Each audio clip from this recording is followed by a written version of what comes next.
up next for us is another one that I brought. We got the Blue Note Special Reserve Cask Finish series, and this one is very special. It is a blend of cognac, Madeira, sherry, port. There's some double oak juice in there, VDN, and just straight bourbon. And the age range is between 4 and 19 years old. Wow. And beautiful thing, I don't know if y'all can see very well with the light, but it breaks down the exact percentages of each amount of each age and each finish inside the bottle. Oh, I love that. Oh, I love that. And they aren't shorting you on the higher age stuff either. There's a 19-year. There's a 19 from Tennessee. year. There's a 17-year from Tennessee. Secondary American White Oak. That's impressive. Yeah, it's a blend of Tennessee and Kentucky. So, who that is, I don't know. Maybe it's Blue Note, so there's definitely some Green River in there. I don't think there's any Dickel, maybe TDG or something from Tennessee. Is Green River in Kentucky or Tennessee? Green River's in Kentucky. Okay, so I have no clue who does their Tennessee juice. But this is, I mean, I am a big fan of what Blue Note is doing. I drank through my last uncut unfiltered from them, and then I got another one That was a the good other bottle day. pop right there. Yeah, it was. I got another one the other day that I think Sealbox did a pick of it, and I grabbed it because I enjoy them so much. So they're based out of Memphis, Tennessee. So different part of the Tennessee whiskey area, not in the same area of like the Dickels and the Jack Daniels, but a little bit further west. I don't know what so are they making any of their own distillate over there at Blue Note, or are they mainly blending? You know? I don't know if they're blending or if they're distilling yet. I know they're sourcing mostly from Green River. Yeah. Well, it's hard to go wrong with that. I mean, Green River is... I love Green River distillate. No, me too, man. Me too. All these finishes, I'm really curious to see, like, what in the world am I even gonna say about this? It's gonna be very insightful. So I don't want to influence what you're getting too much. But if any of y'all have had Joseph Magnus cigar blend, whenever I tried this, my first thought in my head was like, this is what Joseph Magnus wishes their cigar blend was. Get out of here, dude. Yeah. And I have 3 bottles of Joseph Magnus cigar blend. I wish I had 3 bottles of this. What was the MSRP on this one? $225. Not a cheap bottle. No. But that's good, man. You got to pay for it. I like a good bottle like that. God, this nose, dude. It reminds me of the cigar blend on the nose. Now that you say that, oh boy. It's essentially a cigar blend with some double oak and some VDN finish mix in. That's right up my alley too, man. I don't remember every single finish in a cigar blend. I'm not going to try to. Yikes. God, I love that nose. That's a straight up 9 for me on that nose, dude. That's a monster. Yeah, I don't want to do round numbers. Yeah. I'm gonna do 9.2. Ooh. I'll throw out a big boy number. That's a big boy number, but it should. With a big boy price tag, it better be a 9 or above. No, if you right? get over that $200 mark, you better be knocking it out the park. Especially with some of that high age juice in there. But they did. Oh man, it's complex. There's a lot going on. Which Yeah, imagine it would be with what? How many blends is this? It's like 6, 7 maybe. 7 blends. Yeah, 7. Yeah, 7 different barrels, dude. So there's gonna be a lot going on with all different finishes. It's super fruity.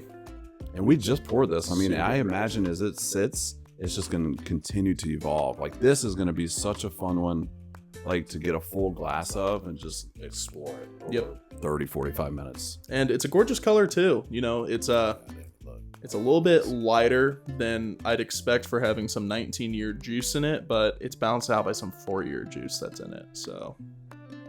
I got to taste this. I'm going in.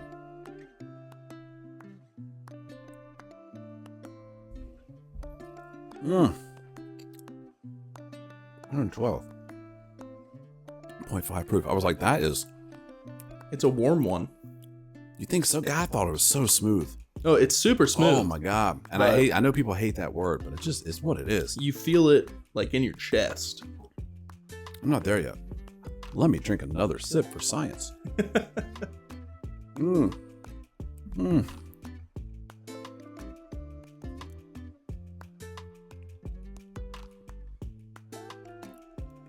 Dude, that's good. Boy, oh boy. To me, it's a perfect balance of oak, the fruitiness, and those like deep, grapey notes from the finishes, the brightness of that BDN coming through.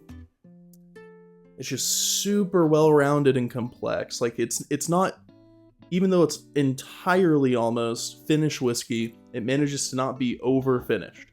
It's not. That is what I think you nailed it with that. It does not taste over-finished to me at all. And I was kind of afraid. I wasn't too afraid. I thought it was gonna be great. But you would think that the thing that would be wrong with this is that it would lean too heavily into any one of those finishes. God, it doesn't, man. It tastes like bourbon, but it's got some really interesting characteristics to it. It's so well balanced. It's not overly sweet. And then the finish is, everything about this is really, really nice. Yeah, this is $220 nice. Oh, it should be like $200. I'd pay $200 for this. I'm not going to throw a fit over $25. I am very upset about it. That's fair. $25, I could almost buy a bottle of that Rebel. That's fair. That's very fair. Yeah, when you get up to 225, I guess the $25 doesn't matter. But some bottles, the entire bottles can be bought for $25. This is, I mean, you need to be an enthusiast to be spending this kind of money on bourbon. I assume you are if you're watching this anyway. So I would say, yeah. One thing I have to say this about is a winner. One thing I have to say about the finish, right? Because we talked a bit about the palate. The finish for this, I don't like a heavy oak finish. This manages to be a finish that is very prominently oaky. But there's just enough of everything else going on, like that continues from the palate into the finish, to where it somehow becomes great to me. Goes against every ideal I've had in whiskey that I enjoy. I love a good oak finish, and I feel like the oak happens right up front, and then it turns into some of the finishes start to come through as it goes down. That's kind of how it's hitting me, where it's like, ooh, there's the oak, and then it's like, ooh, what is that? That's a little different flavor of the oak. It's just every time I'm going to this, there's something else to pick out of there, and my vocabulary is not good enough to tell you what all those things are. But what my vocabulary is good enough to tell you is a score. This is on the palate 9.1, on the finish 9.2. I'm pretty close to matching you. I'm gonna say, write them down on a piece of paper so people don't think we're influencing each other. You know what I mean? No, on a napkin. I have my numbers. All right, let's hear it. The numbers are set. Ooh, that's a good score. It's a 9.3 palate for me. Ooh. With an 8.9 finish. So that finish didn't hit for you because of the oak influence, you think? Dropped it down just a little bit? Obviously, an 8.9 is incredibly high. It's great.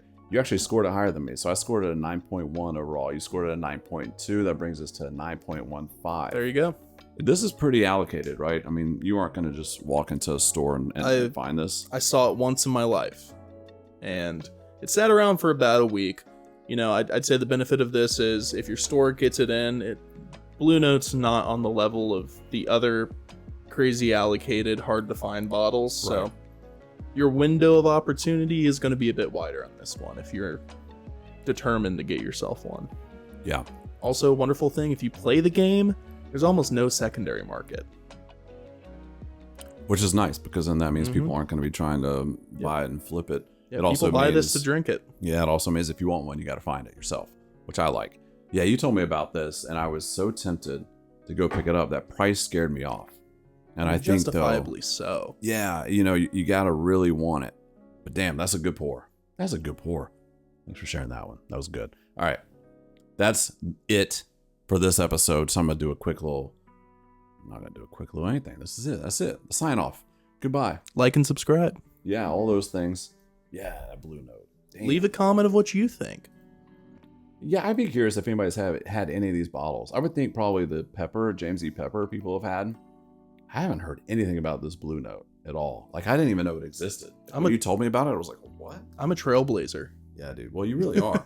Your bottles are always so interesting.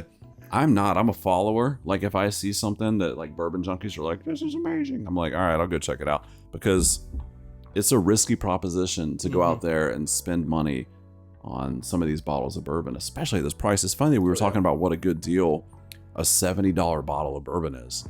And a lot of people, that's not a good deal. That's Like, yeah, that's more than a that's tank of gas. That's an expensive alcoholic beverage. So I think it's important for these, people to be sharing their opinions, which is what we're doing. You got the opinion from us. And if you love bourbon, I think that Blue Note is worth a buy. I think there's a lot going on there. I think all these are probably worth a buy in their respective Certainly, categories. But the Blue Note takes home the cake. Buddy, I love Blue Note too, man. They're so good. How can you hate it? Can't. All right, we did it.